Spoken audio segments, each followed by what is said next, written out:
Hello, welcome along. Thank you very much indeed for all making it to your seats and battling through the very warm temperatures to be here. I'm your host for this evening's event. I'm really pleased to be with you for the Imperial Enterprise Labs WE Innovate 2023 Grand Final. You join us in the coolest room in Imperial, not just in terms of temperature, but in terms of the content you have to look forward to this evening too. I'm going to keep this really brief because I want to get onto the good stuff, but let me just give you a brief bit of background before we start. So, the WE Innovate programme, run by Imperial Enterprise Lab, is the college's flagship entrepreneurship education programme. It's designed to support the next generation of female founders and help accelerate their startups, and we have a fantastic team to share with you their ventures tonight. You will find on the desks in front of you a QR code. If you scan that, you'll find the digital booklet that gives you all of the information about the teams here today. Whilst you're doing that, if you haven't already, just a reminder to please put your phone on silent if you haven't already done so to avoid causing any disruption. Okay. This event is the culmination of 6 months worth of intensive masterclasses, business coaching and mentoring. A huge amount of work has gone into what you will see on stage tonight. You're going to hear from 5 finalists over the course of this evening. They're competing for a share of a £30,000 prize fund, so lots of money up for grabs. We will also announce the winners tonight of the Lauren Dennis Award and the Engineers in Business Award 2. And we're going to round things off with refreshments and a networking reception in the main entrance, which you will have walked through, I assume, to get here. You cannot miss it. The big lit-up lovely tree is where you need to go. Before we start, just a short important piece of housekeeping that if in the event of a fire alarm going off, we are not aware of any drills tonight, but please exit via the fire door closest to you, and you'll see those either side of the stage and either side of the back of the room. Okay, let's get started. I'm really pleased to open this evening's event with Imperial College London's president. Please put your hands together for Professor Hugh Brady.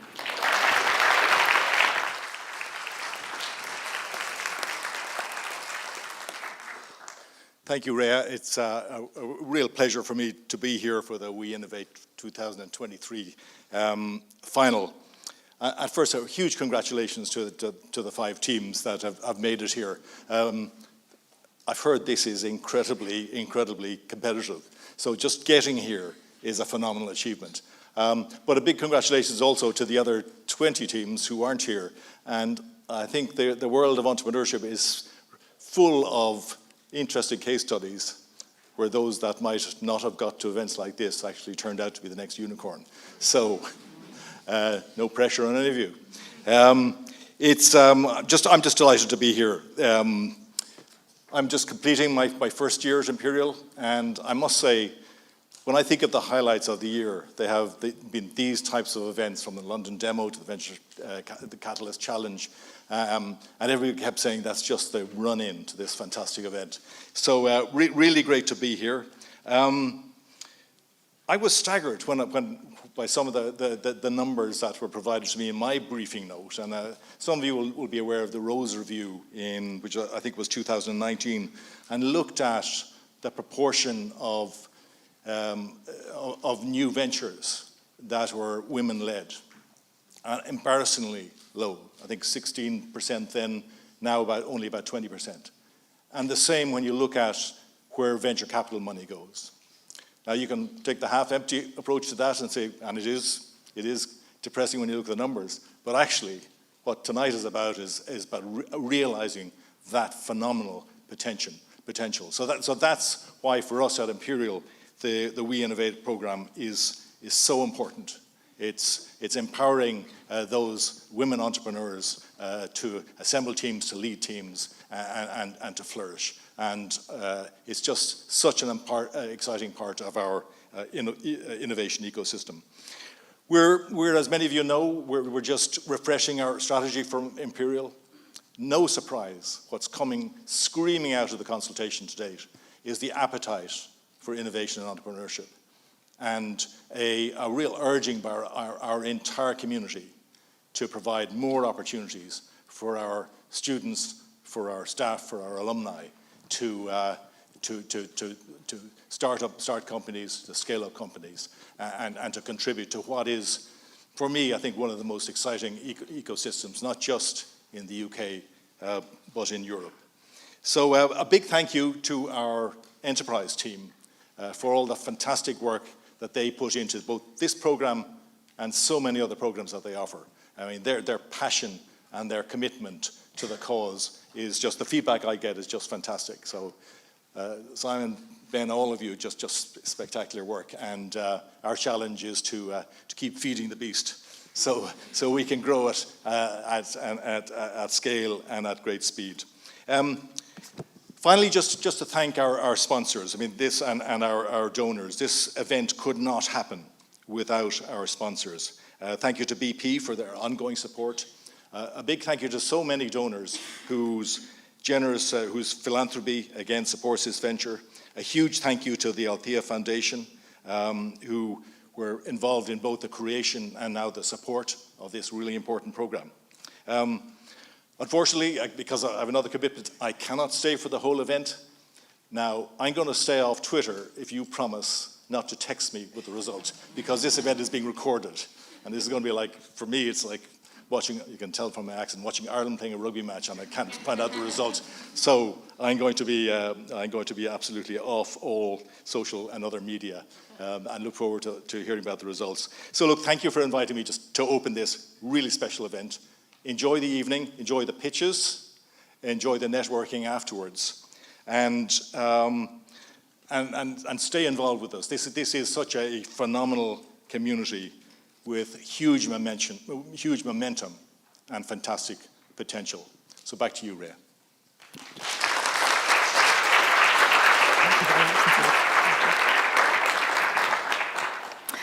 Okay. Before we kick off, let me introduce you to our esteemed judges. And every year, WE Innovate invites esteemed judges from across industry and academia to help select the most promising founders. Tonight, you'll be pleased to hear, is no exception. With extensive experience in running and scaling ventures and an impressive resume, let me introduce you to our judging panel. We have Alexis Derard St. James, the founder and managing partner of Merian Ventures.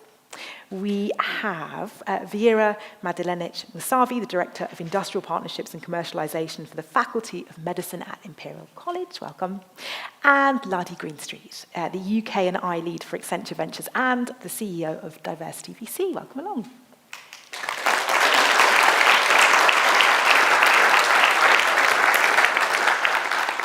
Okay, that brings us to the action. It's now time to meet the teams competing this evening. And just to give you a heads up of how this will run, each team has 5 minutes to pitch, followed by 10 minutes of judges' questions. And once all 5 teams have pitched, the judges will go away, deliberate, and pick a winner. So, with no further ado, representing our very first team, please welcome Sophie Richter from AI-Knit.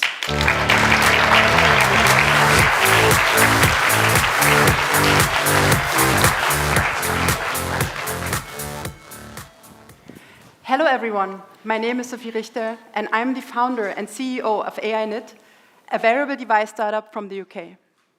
Now, let me tell me, who of you today has ever had pain in your muscles or joints? Wow, quite a few. And in fact, you are not alone. There are currently over 500 million people worldwide who suffer from arthritis conditions, and women being more affected than men. Arthritis has a massive impact on people's lifestyle. Patients are unable to perform the most simple daily tasks, such as washing themselves or dressing themselves up. Many of them suffer from mental health conditions, which can lead to social isolation and even to addiction to painkillers. Now, this number is going to grow by 113% within the next 3 decades, meaning that soon 1.2 billion people will suffer from arthritis. But the devices that currently exist to treat arthritis, they look like this. Current arthritis devices haven't seen any innovation since decades and are all based on old legacy technology. They are uniform, they are clunky and uncomfortable, they are not personalized, one size fits all, and they are visually unappealing. And if you ask anyone to use them, they would dread using them. They just encumber people's life. Now, by talking to over 40 patients and clinicians across 10 NHS trusts and private clinics, we have found that there are 3 things that are needed in devices to treat arthritis more efficiently. Those are tunable softness and stiffness in the material, highly personalized bespoke fit, and in addition to this, programmable changes in structure and heat. And I'm here today to show you how we have taken those 3 insights to create the world's first personalized and programmable hand support device called AINET. Let me introduce to you our first prototype, which is a glove to treat osteoarthritis in the hand. Imagine you put on the glove, tune the softness and stiffness in the areas where you need it, and release when you feel better. Our glove is made from an active computed knit structure that is tailor-made to the patient's physiological and anatomical needs. And thereby, it provides variable compression and adaptive support where the patient needs it, while allowing for flexibility and freedom of movement in the non-affected areas. As a next step, we are now in the process to design and patent personalized add-ons for increased structural support and changes in temperature. Now, you might be wondering how we are going to design all these variables.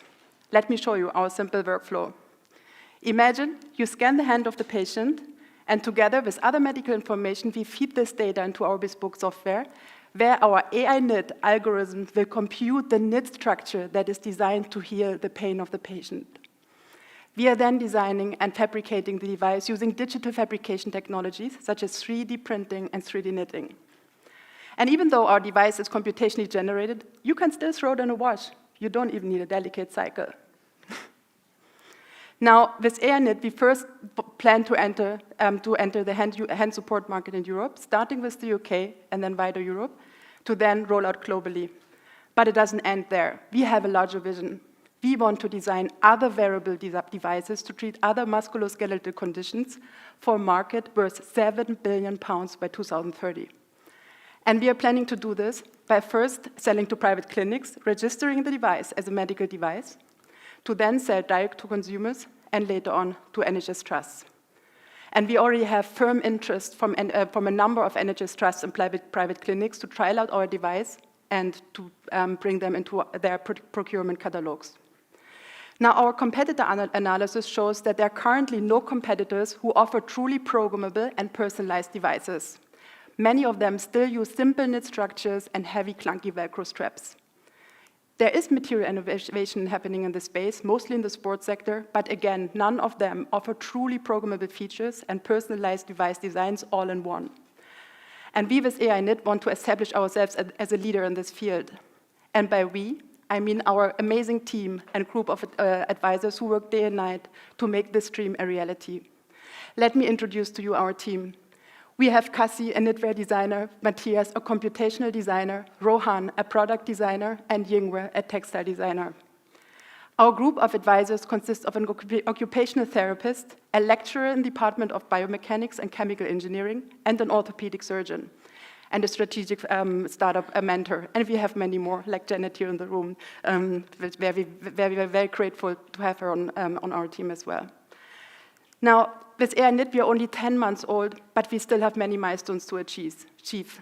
We are in the process of patenting our IP. And with the prize money from WE Innovate, together with other grant funding, we would like to continue developing our prototypes to have fully functional gloves ready within the next 3 months, to bring on board additional team expertise, to then start our user group testing, to have a validated prototype ready by end of the year, to then go and do our first seed funding round by beginning next year. We at AINET believe that pain is personal, but the devices to treat it should be too. Thank you.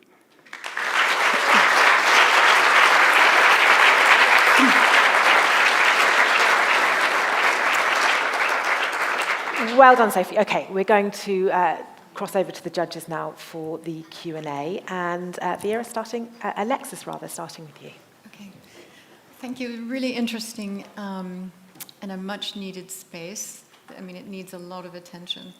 So I have a couple of questions, because what I don't understand is the correlation between compression and pain. So you talk about a glove, and you talk about the end result, but what is it that the compression does to alleviate pain? So I have 3 different questions, but start with that one, please. Sure. So compression does, it basically treats the stiffness and the swelling of the joints. So the moment swelling is going down, where compression helps, and the patient is able to have more increased motion, pain will also go.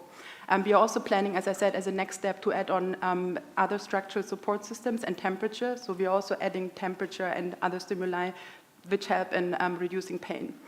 So it's like reducing the stiffness and the swelling mostly.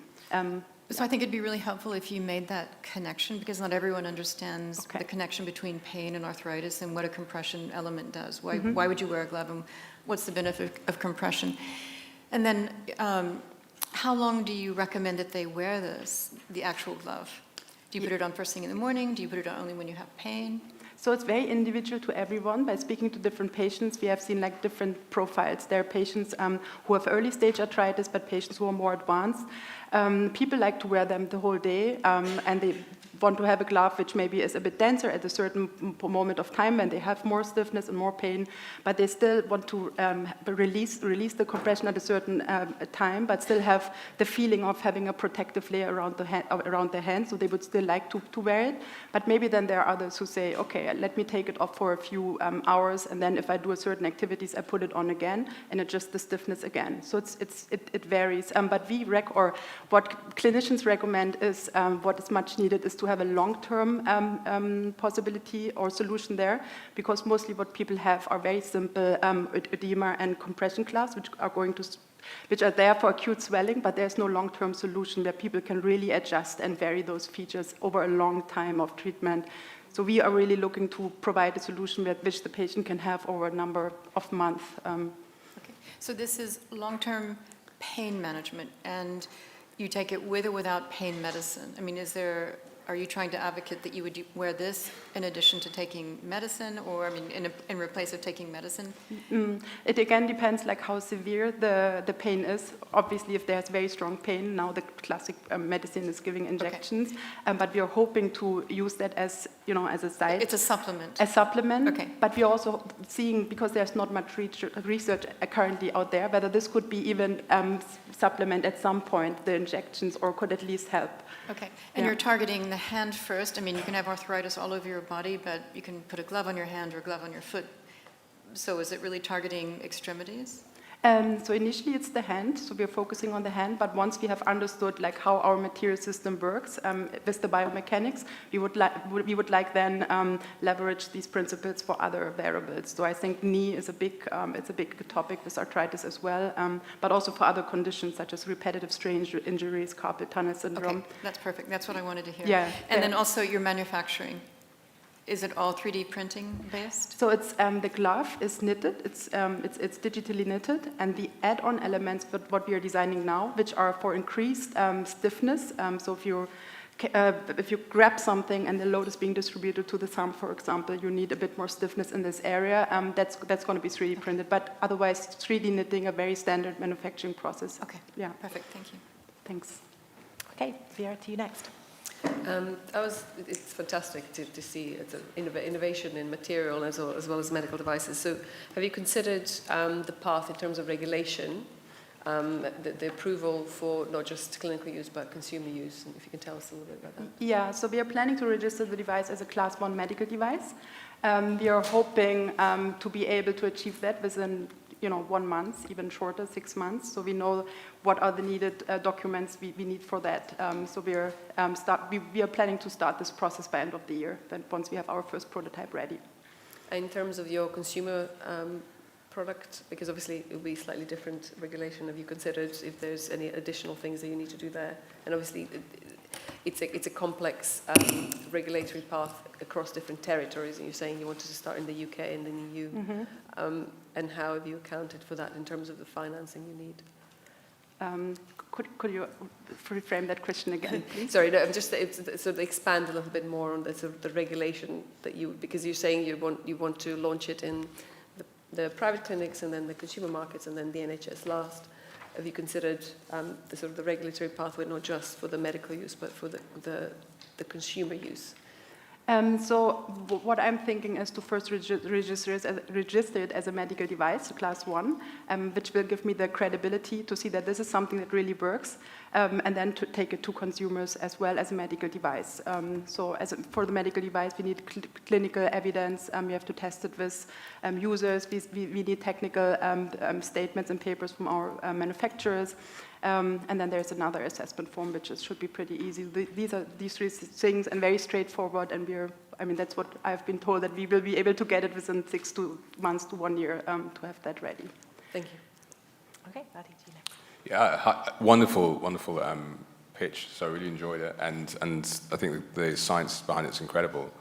So just a couple of clarifying questions. On what stage are we in terms of manufacturing? Because it seemed like the prototype was a bit way off. So do you have enough evidence in what you've seen so far? And what is that evidence that made you continue? And what do you need to see next that's going to make sure that you reinvest your time, energy, and capital? Sure. So we have explored knit structures using 3D knitting. We are currently using a mechanical mechanism to adjust these different kind of stiffness parameters within the knit structure. So we are like halfway through exploring this. So knitting is a very standard process. Apart from this, we are still looking at another way of adjusting the stiffness through moisture and heat, so that there are yarns out there already which we are using, but we are trying to modify them a little bit. So I'm hoping we will be having results within the next couple of months to have a fully functional yarn that is reversibly active. And in terms of 3D printing, again, it's a very standardized process, and we're using computational modeling to understand like where we need to distribute what kind of stiffness and softness levels within these attachments. So it's nothing really very new except looking at this material or that yarn that we want to use as a second option to our mechanical process of how we're going to pull these structures. Fantastic. And it's a huge leap in terms of what's out there, as you've shown today, to what's next, and it's a lot of technology and engineering that's gone into it. Like, have you looked at the markets or the price point, for instance, about what this could retail at, either from a clinical session or consumer session, and then who might the core users be given that price point? Because you mentioned sports, and it's, and maybe arthritis is a big need, but maybe not where your product fits. Yeah, sure. So we are starting with arthritis because it's a massive number and it's going to grow massively in the next 10 years or so. So we're starting with that, and by talking to clinicians, we have seen there is a big need for new devices because everyone has a different condition, and again, there are different kind of devices out there, but again, they don't fit that person, and also not over a long time how that condition changes for that person. So we are first planning to sell to private clinics because our device will be obviously a bit costlier than a 6 pounds device, but so I'm thinking of selling the basic textile glove around 30 to 40 pounds, which private clinics are happy to buy. I have confirmation of that already. Because having a glove that you can adjust, you can use that glove for a longer time rather than throwing away simple edema gloves or compression gloves every 1 or 2 weeks. Obviously, if there are more attachments or more functionality coming, this device will be costlier, but again, private clinics are happy, and that's totally into their price range. Once we have done that, we are planning to sell direct to consumers, so that would work. Either patients go through the NHS or through private clinics, and they're getting referred to my online platform, which is a very common case. And later on, once we have completely developed that technology, I would love to offer an innovation to the NHS as well. But of course, it has to be a bit cheaper, so we have to start with private clinics initially and then gradually go down. But we are always on the lookout for other opportunities. So if there's someone in sports or in any other area, we would love to venture into that as well. Okay, that brings us to time. Thank you very much.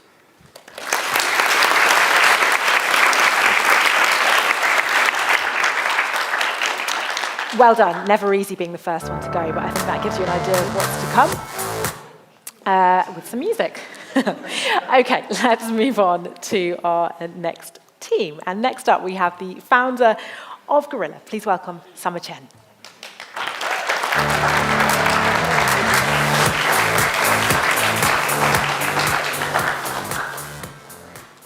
Hi, my name is Summer Chen. I'm the co-founder of Gorilla. We're here to free our cities from water pollution. This is rainwater, but this is what it looks like by the time it gets into the Thames. Pollution builds up in our cities every day. including microplastics, toxic hydrocarbons, even heavy metals. Every time it rains, a cocktail of these pollutants called road runoff is washed through our drainage network into our rivers without being treated. In fact, 30% of all ocean pollution is coming from this mechanism, making it one of the most pressing issues into our environment. That's why we designed Gorilla. Gorilla prevents road runoff pollution from entering our system in the first place. Our retrofittable device fits inside the existing roadside drain and can separate particle pollution from runoff. And by leaving the contaminants at the bottom of the drain, we can allow the cleaner water to go inside the drainage network. And our patent-pending design uses no membrane, no electricity, and no moving parts. It just uses the interior geometry and gravity to separate the particle from runoff. We've built a working prototype, and by using the simulated runoff in a lab environment, we've achieved 98% of efficiency in separating particle size 200 microns and above. And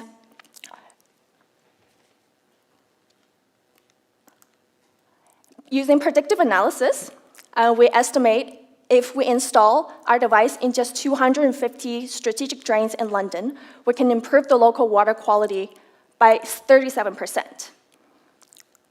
Imagine how much the impact will have if we scale up to all the drains in London.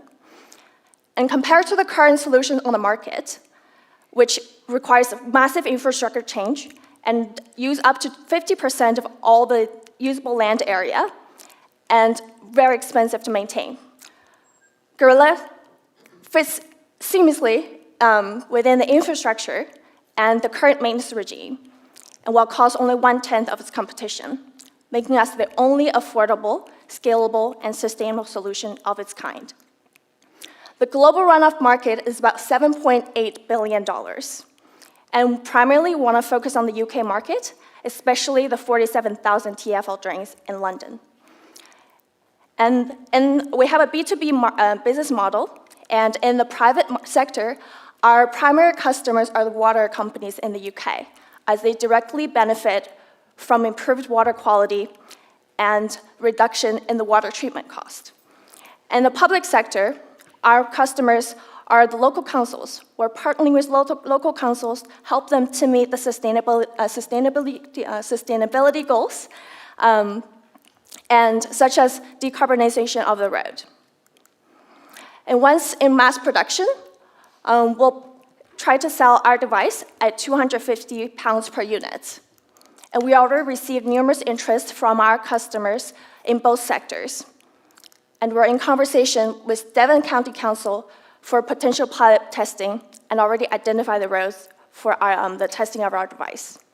We even received interest from the Cabinet Office to use Gorilla as an example to push for tougher regulation for road runoff pollution. And we are the winner of Mayor's Entrepreneur Award in the environment category this year. Since we launched just 3 months ago, we've already been backed by several incubators and accelerator programs in London. And the award that we win tonight will help us directly manufacture 20 testing units for the pilot scheme with Devon County Council. And we aim to raise a pre-seed round of £500,000 by the end of 2023 to be able to deliver to our first customer by the end of 2025. And our founding team come from a very diverse background, including data science, business, design, and engineering. With the support from our advisor, we really believe we can make a real impact by our solution. And our vision is crystal clear. With Gorilla, we can free our cities from water pollution, and starting with London. And thank you so much for your time.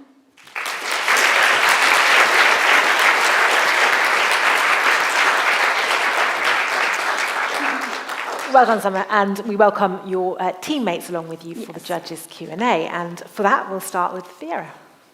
Thank you. Thank you for putting me in a spot on something I don't know anything about. But this looks amazing. And I was looking at your pitch earlier today, and I was just wondering how come no one ever came up with something quite so clean and simple. My question is sort of twofold. One is technical. I think it would be interesting to know, in terms of the maintenance, how often would this have to be cleaned? Does it have to be cleaned? Would it have to be maintained? And have you thought about calculating that into the long-term costs of implementation? Yeah, so basically, to answer your question, we don't actually hold any of the contaminants within the device. It's actually let back into the gully pot, like at the bottom of the roadside drain. And we did some analysis, and we realized that with the most polluting gully pots in London, which are TfL owned, it would take about a year for it to fill up underneath the device.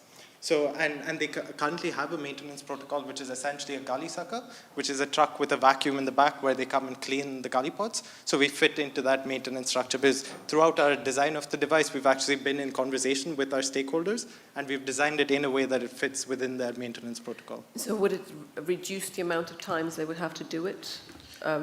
If you have this infrastructure instead of whatever's there now, would that just reduce the number of times they have to clean the gutters? So actually, currently they don't have anything. They just rely on gravity for it to sediment, and that was the case for letting, for example, mud and so on sediment at the bottom of the gully pot. But with this, we'd be capturing more pollutants, and that would increase the frequency, because right now they just go to a gully pot once it's completely clogged up. Okay. But yeah, this would be a yearly event, but they're completely comfortable with doing that based on our conversations with the councils that we've spoken to. Excellent. And just in terms of your pilot testing, you said this is Devon County Council is testing. Is there any, I'm going to be the regulatory person this evening, is there any sort of regulation around implementing these types of products in the market? And sort of does it have to be tested in a certain number of places, or is it tested once and that's it? So actually, we're also looking at the pilot being in a way that we can tweak parameters to even increase the efficiency even further. And to answer your question about the regulations, the councils actually have to provide us with that, and they're again comfortable with doing that. And we're actually going forward with Devon County Council as well as Richmond Borough here in London. Excellent, thank you. Okay, Ladi, to you next. Yeah, I think it's fascinating as well. The background showing that the driver for this is the European directive as well. It just shows that you're right on the cusp of something great as initiative comes and pushes us through. I had questions on the regularity. I think the challenge for me is always looking at how you have multiple customers. So is it really the driver right now for the councils who are pushing for this and paying for it, or are there any other stakeholders involved that you need to be aware of? Yeah. So basically, for the public sector, different boroughs have different priorities. So Richmond, for them, is flood resilience, and then for Devon is carbon negative. So they want to build the first carbon negative highway in the UK, and that is their top priority, and that's how we fit in that picture. And for Richmond, it's flood resilience. So when we talk to different councils, we need to figure out what's their priority and how we fit in that agenda. And that's kind of our strategy in terms of the public sector. Also, just adding on to that, we'd actually started our business model purely with water companies, and then we had councils reach out to us because we'd seen them as implementation partners rather than people who would actually be paying, because we were under the assumption that there'd be a shortage in budget for something like this.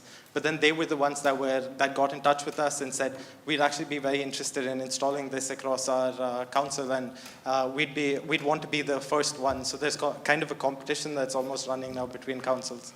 Yeah, I also live in Richmond, so I'm also I can't wait to see your devices and see them out in the wild. Just a final quick one for me. What is the biggest risk or challenge that you foresee in the execution of your plan?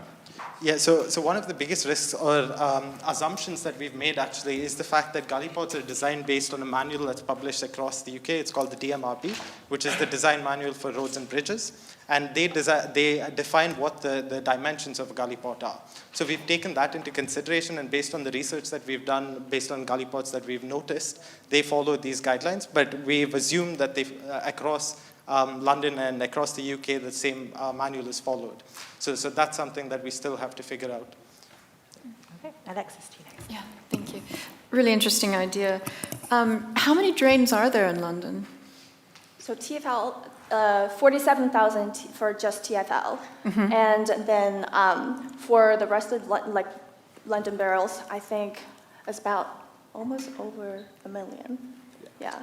But just before you think that it's too many to address, basically we also have a plan to roll out, which is essentially target the strategic gully pots that are more polluting than others. There's some that are much higher in pollution based on the location of the gully pot, whether it's on a corner of Right. the road or, yeah. That was my second question, is you chose 250. How did you choose those 250? Yeah, so TfL essentially has published a report on which gully pots might be the more polluting ones or which roads are more polluting and so on. And that's why we've actually taken that into consideration and based on the data that they've published, made that analysis. Okay, and what is it actually made of? What's the material?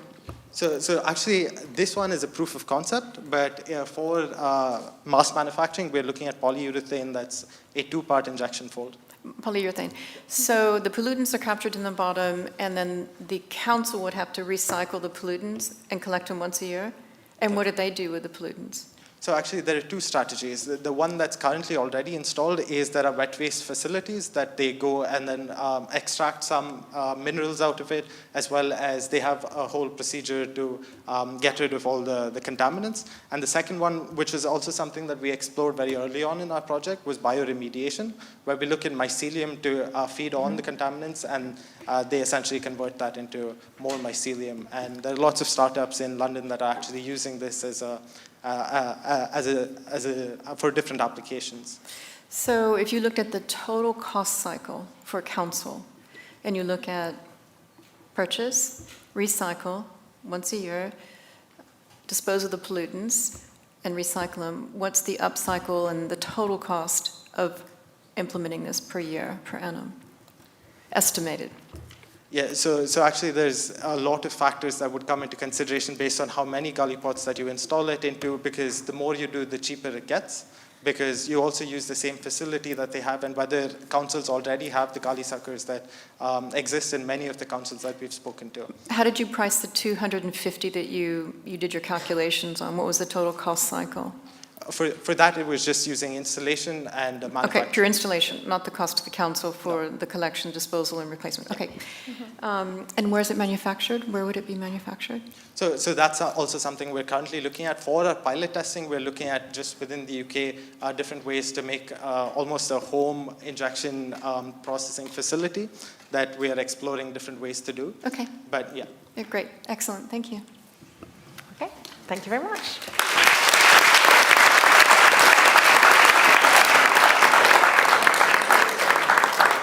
That brings us on to the third team of this evening, the founder of Allo Health. Please put your hands together for Saw Noah.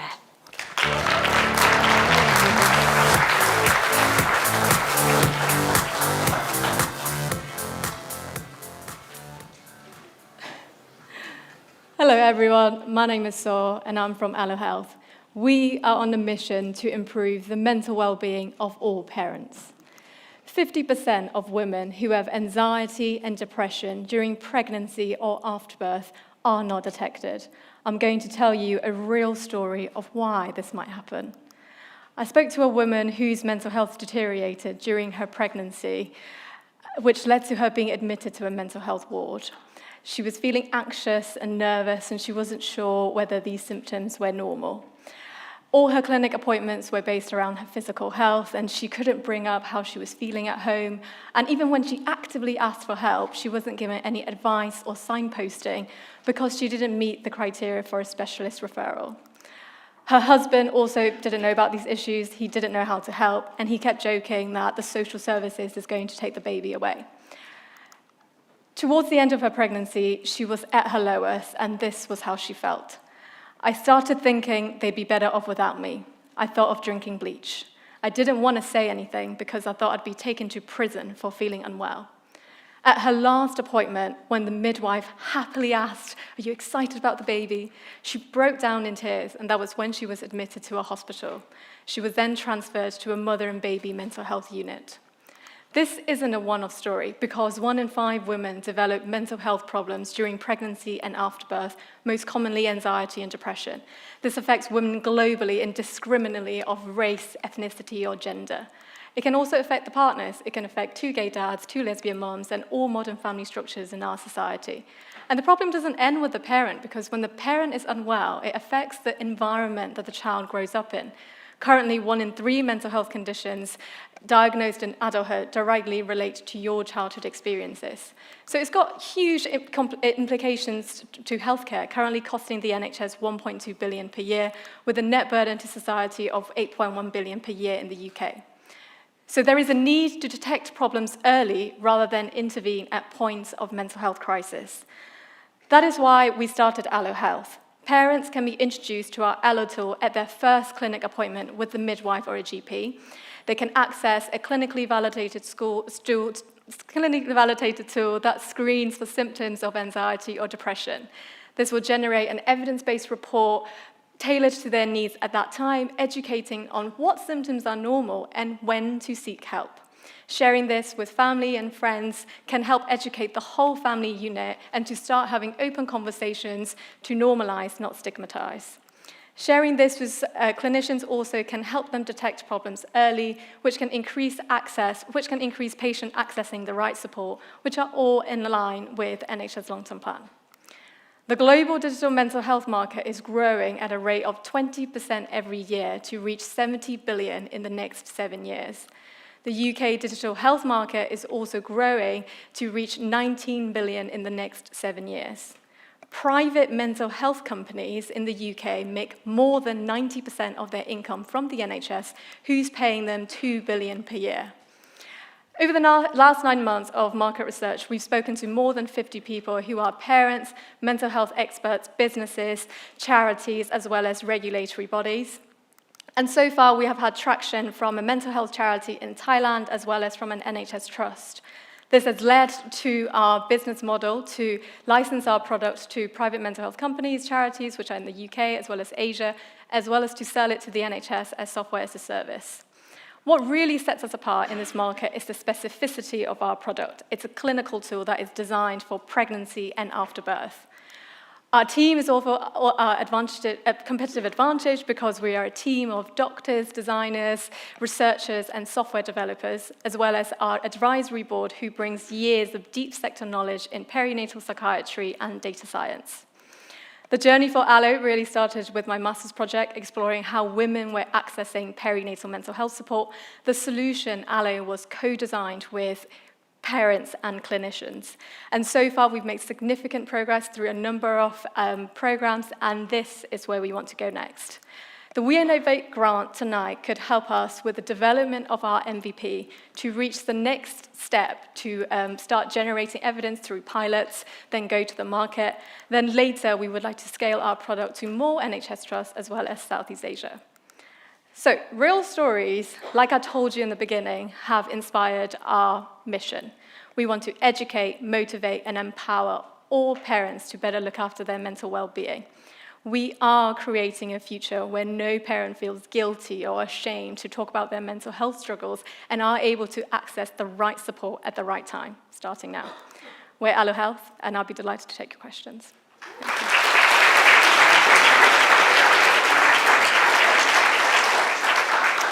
Well done, and we welcome your teammate on stage with you. And over to the judges for questions. Ladi, starting with you. Yeah, really compelling pitch, really excellent storytelling, and we can all feel the sense of the problem and the solution you're trying to get towards. I think the question or comment that I have is that there are lots of competitors in the space, and I think you mentioned just a few of them. And so the first part of the question is, what is your key differentiator? And I think thinking more about the consumer and what they can see, your product versus not just the others you mentioned on the slides, but the others out there globally. Of course. Yeah, so basically one of the things we've noticed with a lot of the competitors that are available in the market at the moment is they're kind of generally focused on well-being, whereas they're not specific to perinatal mental health as a specific thing. And then a lot of these things offer kind of guided self-help, and it's more about wellness in general, whereas what we would be doing, it would be offering something which offers almost something which can be an adjunct to diagnosis. So it would be able to aid clinicians in that diagnosis as opposed to just providing generalized well-being.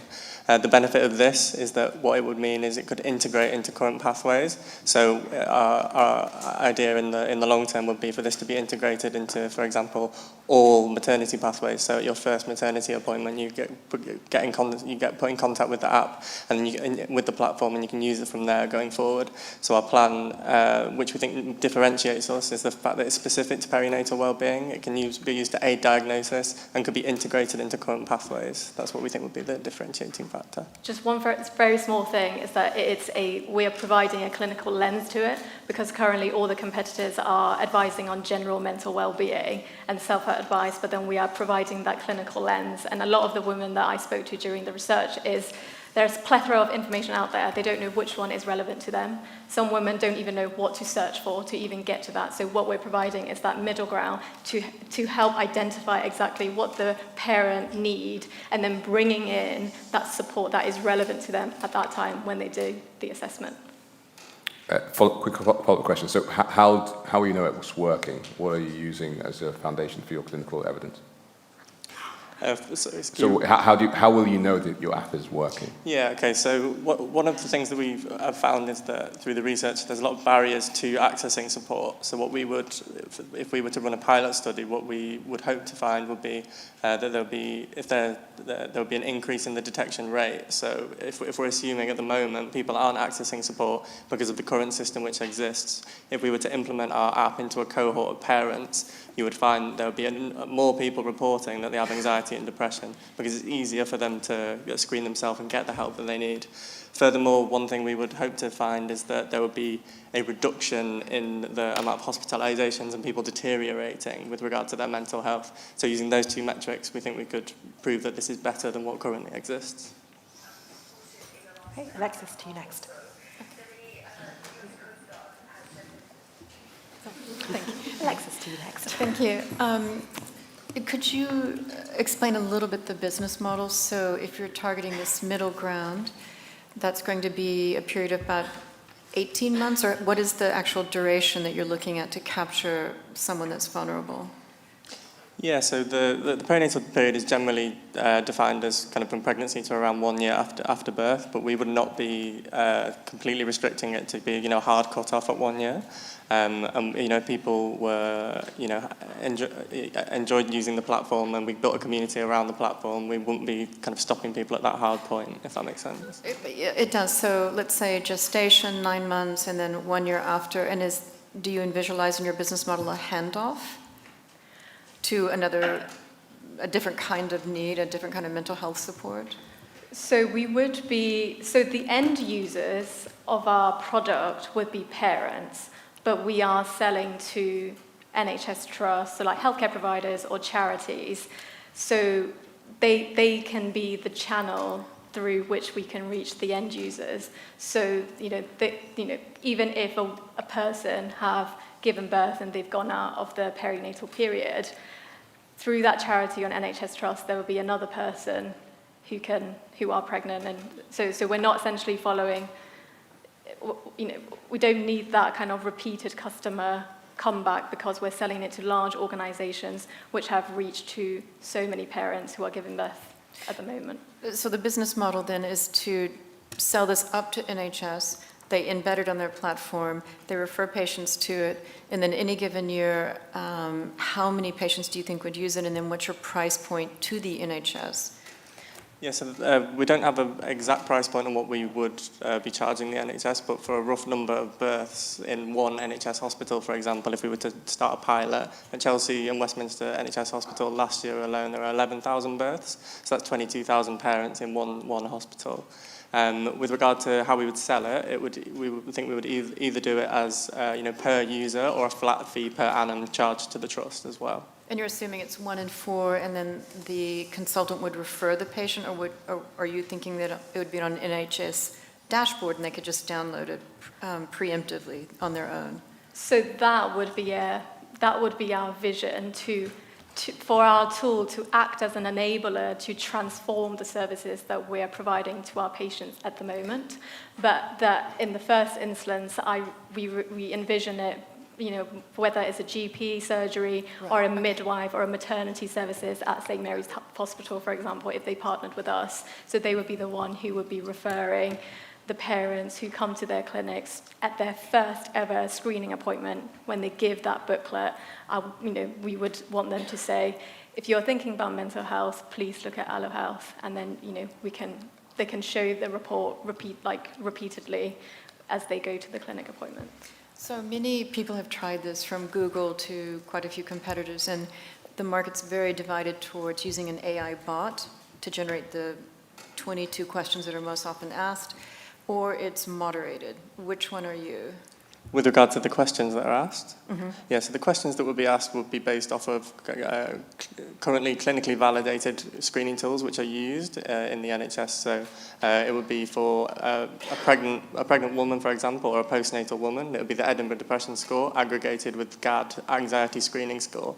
So those two put together, you'd be able to have a score which would tell you a depression and an anxiety cutoff, and would have diagnostic markers within that. And we could also aggregate a score called PHQ-9 as well for depression. So is there a person intervening, or is it just going to be strictly a diagnostic tool? So it would be, there would be not a person intervening. Okay. It would be a diagnostic screening tool with a set of cutoffs which would kind of flag, for example, emergency symptoms for when a person needs to go and get emergency support. Okay. Yep, got it. Thank you. Okay. Vera, to you next. So if I could just follow up on that. So you're saying that there's a cutoff that gets referred into the clinician that has referred it to the patient to start using it. And there's a lot of woulds and coulds, and this is how we might do it. In terms of the clinical validation pathway, digital health is quite a complex web of clinical validation. How far along on that path are you in terms of understanding which trusts or private providers could help you with this, and sort of the length of time it might take you to get there? Yeah, so we'll be targeting West London NHS Trust in the first instance. I'm going to be working there for the next 3 years as a core psychiatry trainee. If we were able to start a small pilot there, what we would like to do is to kind of start that evidence generation process in alignment with the NICE evidence frameworks for digital health products. The MVP development that we're doing at the moment is with a software company called Cognice, which are partnered with Orca. So the MVP that would be outputted at the end would be as a baseline within Orca's baseline regulatory compliance. So once we kind of generate our MVP and work with the trust, we'd be hoping we'd be kind of Orca compliant and going in alignment with the NHS evidence frameworks pathways as well. But we're not there yet, but we'd be aware that would be kind of the first steps, and then there'll be other regulatory pathways such as MHRA to register it, and possibly as a grade kind of 2A medical device, because it would be kind of aiding diagnosis and outputting recommendations for the patient as well. And have you considered the costs of that in terms of, you very, very briefly flashed the finances? How long do you expect this to take, and what sort of, have you considered how much it would cost you to get there, and how you raise that money? A pilot study, we would say between maybe 6 and 12 months for the actual running of the study.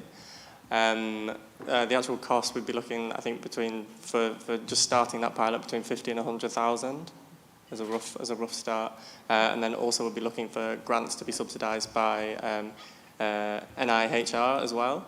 And they have a particular work stream which is dedicated to mental health, and one which is for digital products for mental health as well. So that's something we'd be targeting later in the year. Okay, that brings us to time. Thank you very much.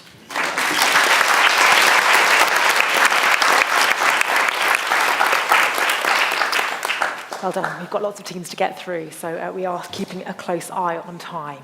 Next, representing Matrix, please put your hands together for Stiliana Minkowska.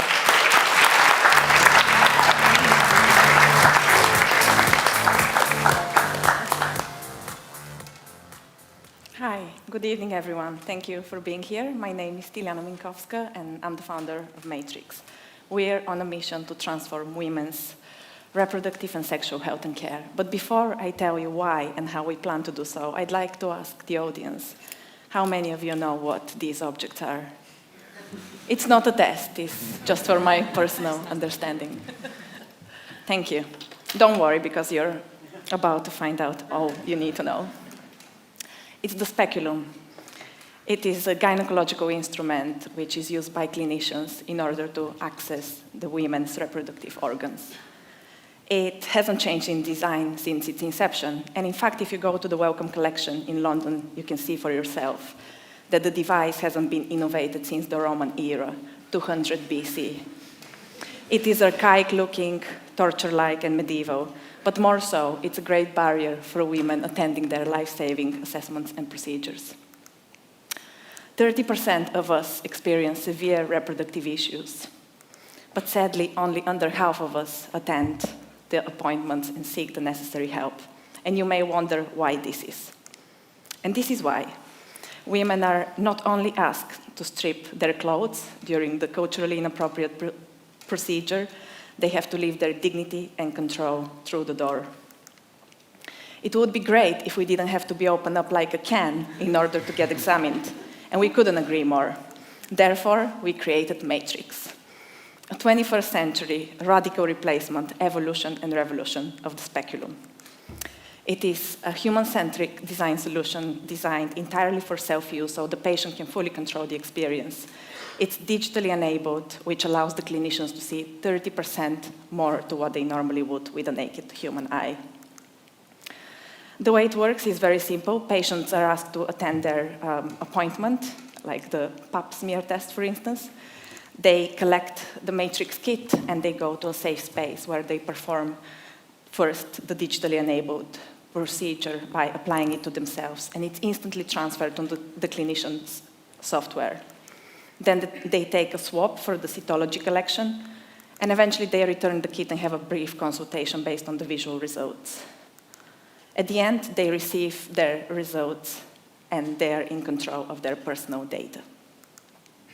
The market opportunity is quite generous and diverse. We first plan to target the cervical cancer screening, which the NHS spends 175 million, yet 1 in 3 eligible individuals do not attend their appointments.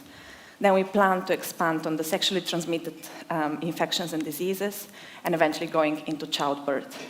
Now, the number at the end is the shocking statistics. 3.7 billion is what the NHS spends on rectifying obstetric mistakes, and this is double to what we spend on care provision. Matrix could be a game changer when it comes to that. The business model and route to market are very simple. It's B2B. And first, we plan to intervene the private healthcare sector with natural expansion. Here, first, we plan to intervene the private healthcare sector in the UK with a natural expansion into the US, which is our biggest market opportunity since healthcare is entirely private. And then we plan to go into the NHS prior to expansion in the third sector. There is competition in the space, and it all revolves around the same model of archaic operation. What we created is a profound sea change for transformation. So far, we've achieved some significant results. We've got our patent pending, and we have received an overwhelmingly positive responses to our interviews and surveys. We have onboarded patient advocates and early adopters, as well as secured funding, most recently through Innovate UK for transforming healthcare technologies. You may wonder why it's me, the right person to innovate in the space, and here is why. I'm a healthcare designer whose entire design practice has been dedicated to humanizing the experiences of women and pregnant people navigating through the health and care setting. Of course, I cannot take all the credit. I've been supported by an incredible, stellar advisory network, people who bring expertise across obstetrics, general practice, legal, regulatory, sexual health, and strategy. Securing the first prize funding tonight would allow us to achieve one major milestone, which is to create a fully functioning demonstrator. We'll use it towards further use and testing and customer acquisition. Then, by achieving this milestone, this would allow us to expand our team by seeking further funding, as well as going through the regulatory pathway. Eventually, we plan to have a pilot prior to placing on the market, hopefully in a couple of years. I'd like to leave you with this one last message and say that there will be a better, more equitable and inclusive way of examining women gynecologically, and this will be Matrix, so please join us on our journey. Thank you so much for your time.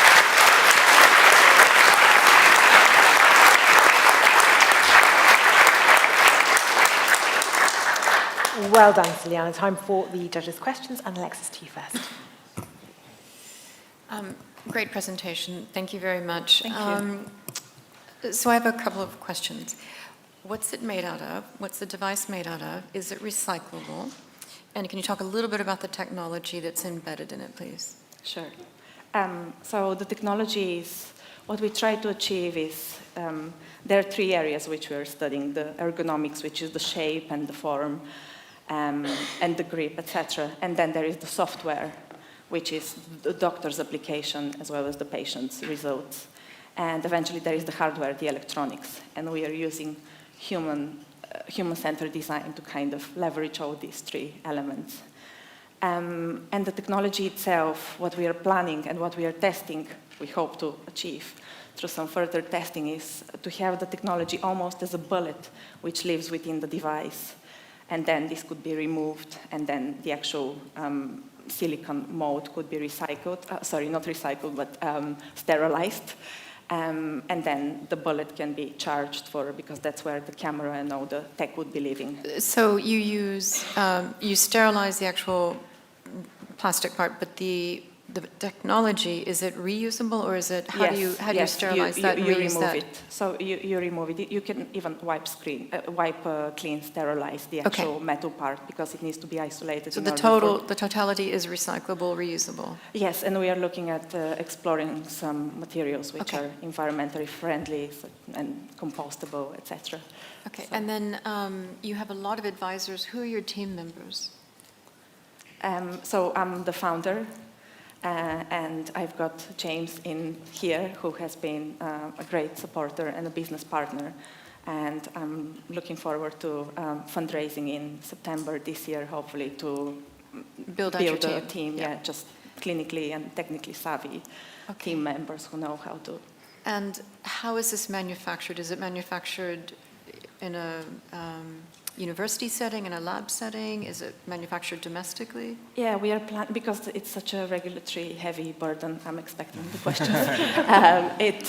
We plan to go through the regulatory landscape and then eventually manufacture a small batch and then partner with a legit manufacturer just to offload the bureaucratic burden of creating a medical device. But you do have a prototype that you've generated we the have data got sets low fidelity prototypes, and Great. I've tested on myself, but because it's not. Thank you. Thank you. Okay, the questions on regulation, I'd imagine. Vera, over to you. Yes, it's regulation.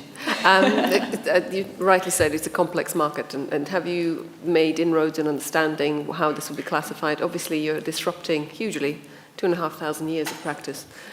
So I would imagine it would be probably an interesting path you have to go on. So have you thought about that in terms of the length of time, the number of patients you might have to do the clinical validation? Yeah, I guess this will also be informed by how our conversation go with, for instance, the regulatory bodies such as the FDA, and depending on what kind of route to market the device can adopt. For instance, if it can potentially piggyback on an existing device, which is transvaginal ultrasound, which is a wand, but it's a similar use case in a way, although the clinician performance, it's different imaging, it's transducer, it's ultrasonography, then it could be 510K, which would offload a lot.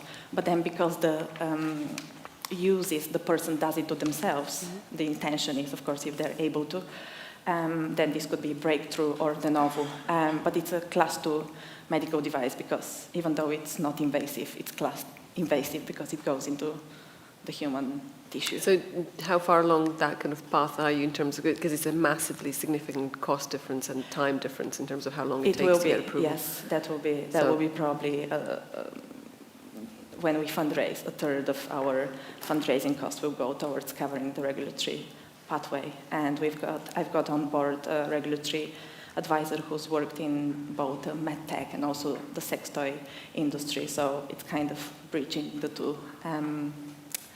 So yeah, I look forward to it. Thank you. And just another question, just to go back to Alexis' question, in terms of the software, would be an app-based readout, I guess. You said that there would be a collection of the sample. How do you envisage that getting back to the doctor if you're doing it yourself at home? Is that something you've considered So still? it or- all happens. The idea is initially to be rolled out as a clinical examination, just the way we are being examined at the moment. Down the road, we are planning for this potentially linking to consumers' devices. But at the moment, we are trying to figure out a way if the actual swab could be living within the same device. So it's almost like the pen where you switch to different colors.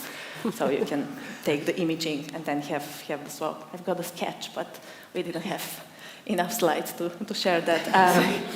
But the idea is, at the moment, the way it's presented is almost like day one. Initially, you apply the digital device, then you leave it on a tray, and then you take a swab, which is sent to a lab. So we'll have to partner with external labs. But you're doing the swab yourself, so you do the Yeah. digital. And okay. actually, the NHS has rolled out the pilot for cervical cancer because the uptake is so low for women to take it at home, which is a self-test, and it's literally like a PCR test.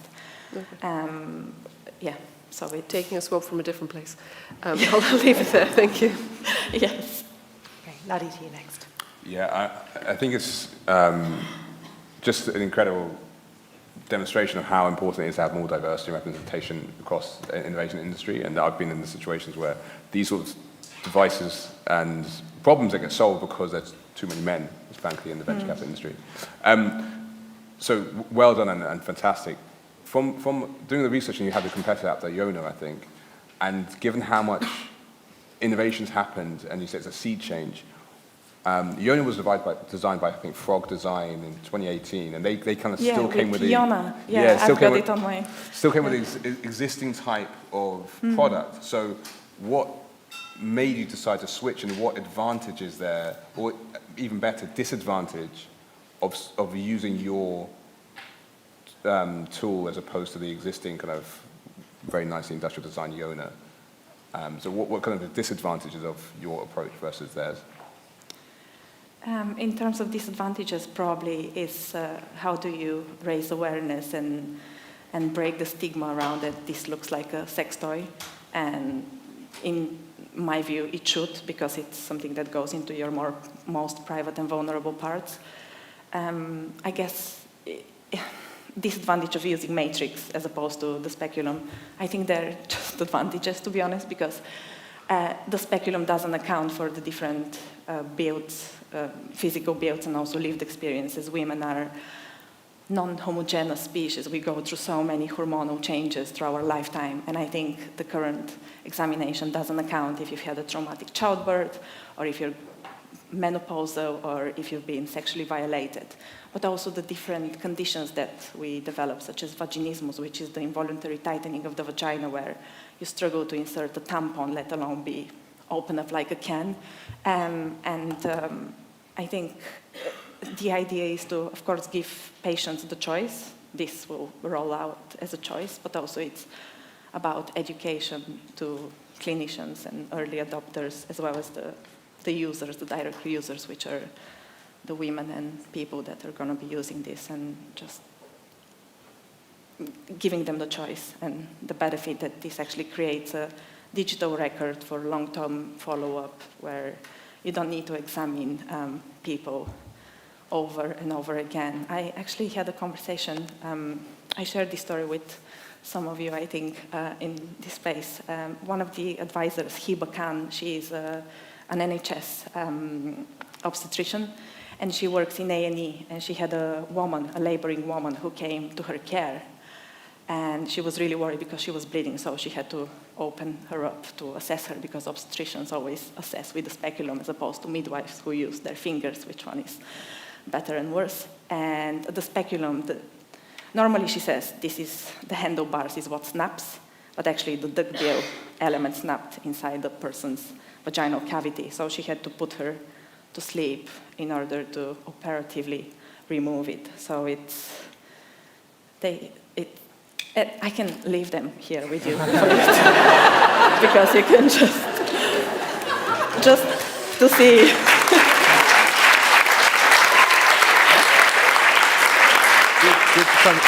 The digital means is definitely a different approach, and Yes. I think it's going to take a lot of new adoption and new and education. education. Yeah, exactly. It really starts with this. I think that's probably the biggest piece of work that we potentially have to do, which is how do you train people to...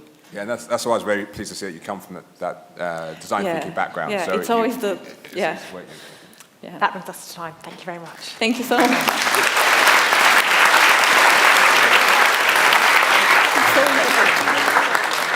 A full plethora of ideas here tonight, and that brings us on to our last but by no means least, fifth and final team from Carbon Cell. Please welcome Elizabeth Lee.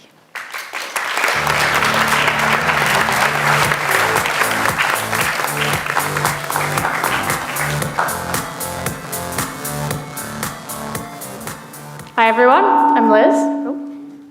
I'm Liz, that's better. And I'm one of the co-founders of Carbon Cell, and we're on a mission to make polystyrene waste like this a thing of the past. Polystyrene, as you might know, is commonly used in things like surfboards, insulation, and packaging. Basically, anytime you might want something that's light, thermally insulative, and strong. And it turns out that's a lot of things, because by 2024, the world's expected to produce enough polystyrene to fill the equivalent of 2.5 million semi-trucks each year. And that's a problem, because as you can see, all that foam requires petrochemicals to make and can take hundreds of years to degrade in the environment. Because it floats, it commonly ends up in marine ecosystems, where it can leach harmful chemicals into the environment. In London alone, we produce enough of this trash to fill 300 double-decker buses every single day. And that's where Carbon Cell can come in. We're a carbon-negative, non-toxic, biodegradable foam that can be made from waste. Our active ingredient is biochar, which is a very special type of charcoal, essentially. It's carbon-negative. Each ton of biochar can lock in the equivalent of 3.6 tons of carbon dioxide. It's made through a process called pyrolysis, which involves processing organic matter in the absence of oxygen. And it can be made from waste streams, such as potato peels or textile waste, two that we've explored in our laboratory testing.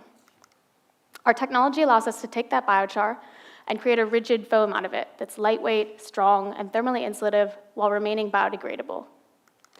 Carbon Cell is 3 times stronger than polystyrene, and if you do the math, using Carbon Cell instead of EPS would result in a nearly 4 kilogram carbon dioxide reduction for every kilogram of material. Versus our nearest eco-competitor, mycelium foam, we have similar insulative properties, but we're more carbon negative, we have higher compression strength, and we have more flexible manufacturing. The market for polystyrene is 32 billion pounds, and 21 of that is in packaging, where the regulatory environment is working in our favor as more municipalities move to ban single-use applications. That's in part why we've selected packaging as our target market for launch. In particular, the £1 billion market for premium packaging, where we found that brands are willing to pay more, not just to protect their goods and respond to regulation, but to differentiate themselves in the eyes of their consumers. Initially, our business model will involve selling custom-made packaging directly to brands, working with our biochar supply partners. But in the long run, we aim to move to a licensing model, which will allow us to partner with packaging manufacturers who sell through to their clients. We found that brands are already actively looking for this without us having to educate them about it at all. For example, Air Company, a sustainable vodka brand that's exploring conceptual forms of packaging that work with nature rather than against it. And we've had good traction from customers and partners, and also on the supply side from biochar producers. For example, Unilever, who we spoke with about using Carbon Cell as an application in our ice cream freezer cabinets, as well as in their last-mile delivery services. We've been able to secure some funding from Undaunted's greenhouse program at the Grantham Institute for Climate Change and the Environment, and we were a finalist in the Mayor's Entrepreneur Competition this spring. We've already got our lab-scale validation, but in the next couple of months, we aim to refine our production process and do our first customer pilot. The money we could win here tonight would help us manufacture 500 units for real-life testing. From there, we aim to broaden our portfolio to work on a direct-to-consumer product that will build awareness about Carbon Cell in the minds of our customer's customer. A year from now, when we move to licensing, we'll be able to fulfill production volumes without having to develop our own production facilities. And in the very long term, we see ourselves expanding to other markets, including a slice of the £4.6 billion market for building materials.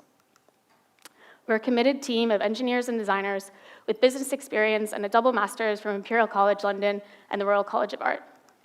And we're backed by a team of expert advisors with experience in material science, sustainability, and civil engineering. It's not just the judges that we want to talk to tonight, it's you guys in the audience. If you have contacts in packaging, if you've worked in manufacturing, or if you have a lead on early stage funding, come talk to us afterwards. And I'll end on this picture, which was taken this year. Polystyrene waste has exponentially grown in the past 10 years, and scientists warn that if we take no action, it will triple again by 2040. But the future doesn't need to look like this, because we can take action. And with your help and with Carbon Cell, we can start to make polystyrene waste a thing of the past. Thank you.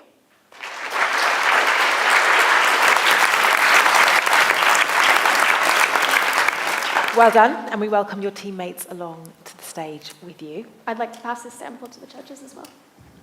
Thank you. Okay, time for the judges' questions, and we start, Vera, with you. Again, with me in environment. I'll do my best. So can you just tell us how far along in the manufacturing process are you in terms of, you know, the scalability of it? Because obviously it looks awesome, amazing, and just the concept is fantastic. Very well delivered, so thank you about that. Yeah. And also I'll ask a regulatory question, because I need to squeeze one in. You know, is there anything in terms of replacement of materials that you have to consider in the context of this market? So on the first point, we've been using lab scale machinery to fabricate the samples we have. Based on our research, we believe we can modify existing machinery to produce at scale, but the modification is kind of part of our development process, the timeline that's up next. But it wouldn't be totally reinventing manufacturing processes. And on the second point, yes, there's a lot of regulation around waste materials in particular, and what can and can't go into things that are in contact with food or humans. So we're looking at waste streams from agriculture, which is already considered food safe, and the good news is that biochar producers are already sourcing from those streams, because for them, there's also regulations about what they can and can't convert. And in terms of your IP, obviously there's biochar producers already. How far along that sort of journey of mapping it are you, and is it a busy market? Is this something that's quite... Yeah, so based on our conversations with lawyers, we have a very good shot at patenting. We've been holding off because we want to make sure that patent is complete, because the timeline starts ticking as soon as we file. So for us now, the money that we've received is better spent in the development so that we can build a strong patent. In terms of competition, there are other foams out there that are made of alternative materials, mycelium, chitosan, but they don't have the same carbon footprint that we do, so we feel that's a very compelling part of our value proposition. Thank you. Adi, to you next. Yeah, great presentation, really well delivered, and you definitely told the problem and the solution really well. I think, and you mentioned along the way in terms of brands are prepared to pay more. Mm-hmm. How much more are we talking that you're expecting this to cost compared to the original, and then at what scale do you think it will start to come back to parity? Yeah, so right now, the solutions on the market that are mycelium-based are 4 times more expensive than polystyrene, and we are slightly cheaper than the mycelium options, if that gives you a sense, but we are more expensive. We've used the existing market as a gauge of what people are willing to pay for, and brands have secured contracts with L'Oreal successfully already using mycelium, so we know that there is demand out there. Alexis, to you next. Yes, so great presentation. And I'm really interested in one thing that you said, and I was trying to figure out what your value chain was. You say you harvest from waste material. Where is that harvesting process? How do you do it? What does it cost? Who would bear that cost up front? So if you can talk a little bit about that. Yeah, so do you want to take that? Yeah, great. So, I mean, the process that we're using is pyrolysis, which already is manufactured at scale. So all these biochar suppliers that are actually reaching out to us, because they're producing it at large scales using this agricultural waste, and their business model is actually selling carbon credits. And what they want to use that biochar for right now is widely used in agriculture, but there's a limit of how much you can add to agriculture. So there's a surplus of biochar floating around, and they try to use it somewhere that is stable. So we would actually get quite a discounted rate of biochar from all these suppliers, and mostly because we want it to be as sustainable as possible, we want them to be locally sourced. So there's a lot of producers here in the UK as well that are producing this at scale from agricultural waste, and we would take that biochar already produced and turn it into carbon cell. And do you have a beta out there with a targeted agricultural client, or how have you been able to cost this out? So there's a lot of research that has already happened, primarily because there's such a need in agriculture as well about doing the life cycle assessment, and there's all those calculations about the cost. So in the mid-range pyrolysis machine that already exists, we've costed it out based on this research report. Actually, a lot of people in Imperial are looking at this, and with the people that we showed on the screen with all the logos, they've reached out and told us roughly what their numbers are. And when I'm thinking about your whole life cycle, you've moved this out of the lab, you have it in beta, you can do it in different shapes, and it's fully recyclable, biodegradable. And what's the cost associated with that full recycle process, the capturing of it? Yeah, unlike compostable plastics, it will actually degrade in a matter of weeks in a normal compost environment, so home composting. So there isn't, unlike other sort of eco alternatives, there isn't necessarily a need to reclaim the material.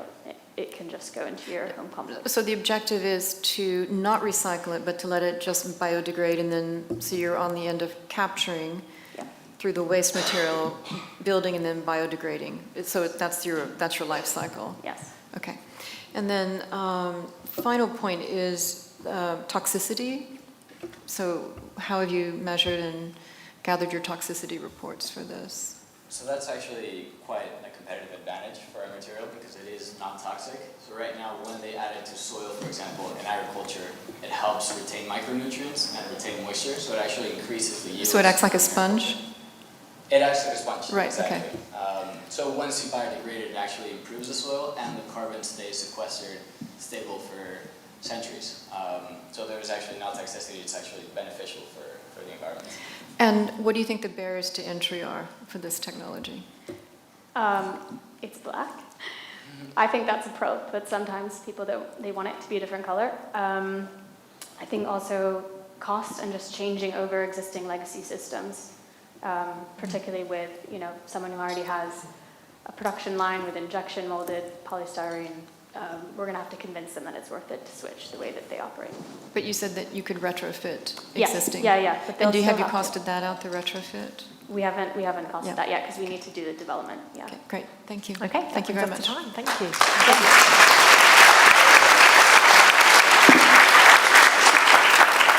Okay, so you've heard the 5 pitches, 5 really impressive pitches, and it is now time for our judges to go away and deliberate. And just a reminder of what the judges will be making this decision based on. They are reviewing the team's innovation, solution, potential, and team expertise, and all of that to decide who will be this year's WE Innovate 2023 winner. Now, while the judges are deliberating, we're going to take a short break, but we ask that you stay seated. We'll be announcing the winner in 10 minutes' time. If you do need to nip out, please make sure you're back at your seat in 10 minutes. A bell will sound to warn you of this, just to avoid disturbing the prize giving. Unfortunately, anyone that does leave and isn't back here in 10 minutes will not be able to return to their seats. And just a reminder as well that refreshments will be served straight after the prize announcement. So sit tight and see you back here in 10 minutes.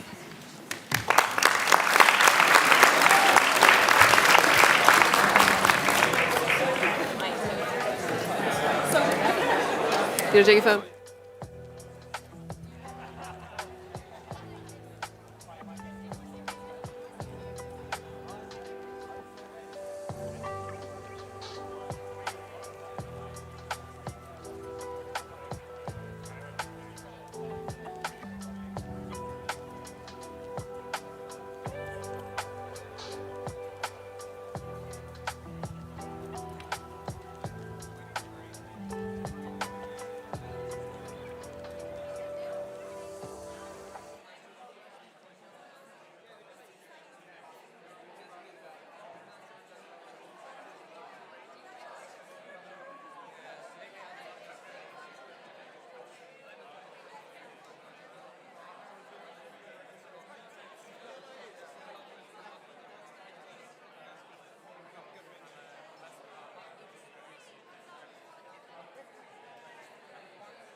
Can I just confirm I've got this right?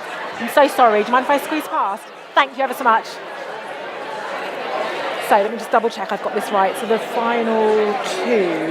Yeah. Yeah. Second runner-up, first runner-up. They're both, yeah, it doesn't matter. Yeah, okay, fine. Yeah. Perfect. Okay. Perfect.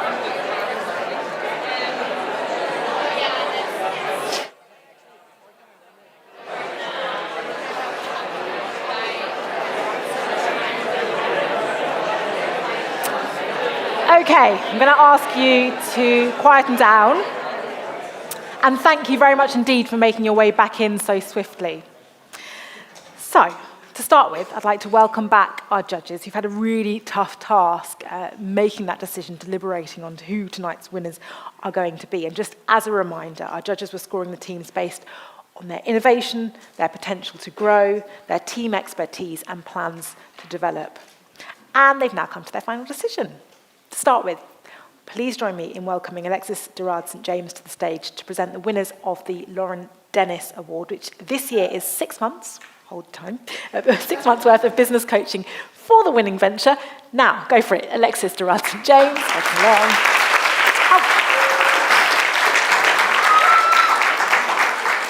Sarah Ranch of Hale instead. Welcome. And I'm very pleased to say the winner of the Lauren Dennis Award is AINet.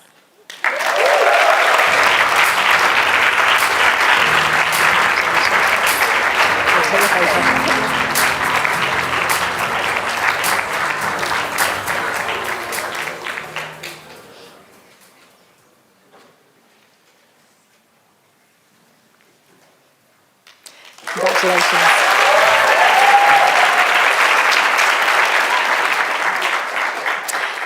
Next, please welcome Hirsch Shah, trustee of the Engineers in Business Fellowship, to the stage to present the trophy to the winners of the £3,000 Engineers in Business Award.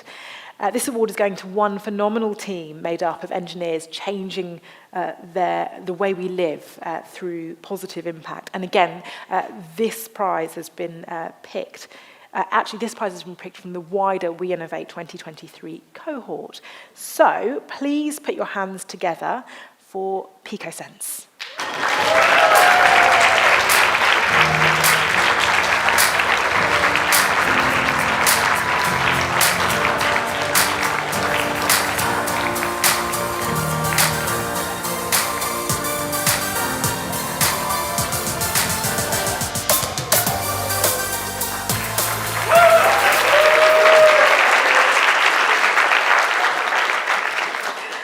Huge congratulations to you. Right, next, I'd like to welcome Lardy Greenstreet to the stage to present the trophies for our runner-up prize.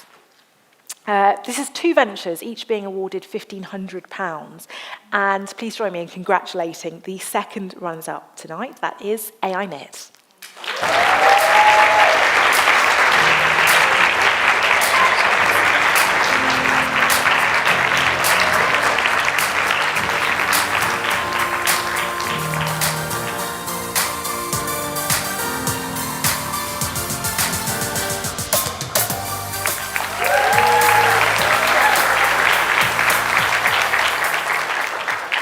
Which brings us on to our first runner-up. Please put your hands together. Congratulations, Allo Health.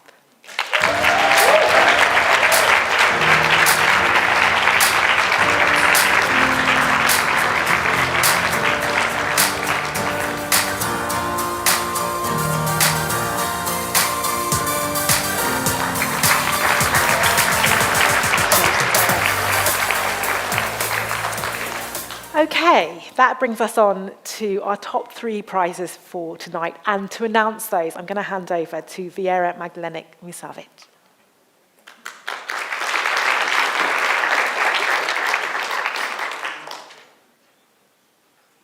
Thank you. I'm not going to ask any more regulatory questions. Thank you, everyone, for an amazing set of presentations. It was very difficult to make this choice, but I'm very pleased to announce that the 3rd prize will go to Carbon Cell.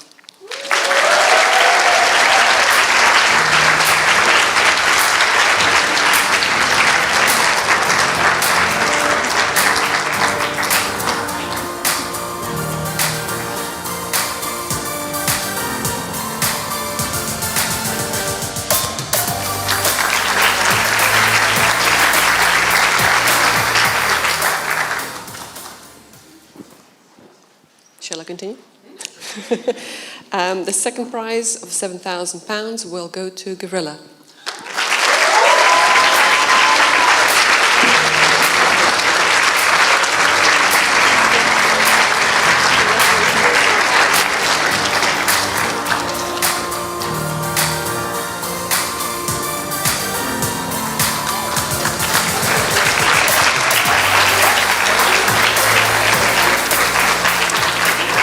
So without further ado, that leaves no doubt, the winner of tonight's competition, the winner of £15,000 is Matrix.